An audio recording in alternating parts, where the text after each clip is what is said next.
11واں سبق خمس۔ خمس کیا ہے؟ آمدنی کا 5واں حصہ جس کا نکالنا حکم خدا کی بنا پر واجب ہے۔ خمس کس پر واجب ہے؟ خمس ہر مسلمان پر واجب ہے۔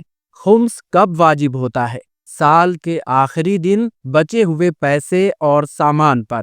خمس کسے دیا جاتا ہے؟ اس کے 2 حصے ہوتے ہیں۔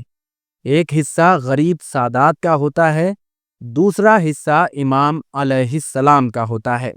امام کا حصہ کسے دیا جائے؟ نائب امام کو۔ نائب امام کون ہوتا ہے؟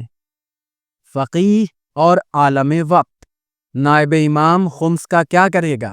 دین اور قوم کے تمام کام انجام دے گا، دین کی تبلیغ اور قوم کی ضرورتوں کا انتظام کرے گا، مذہب کی حفاظت کا اہتمام کرے گا۔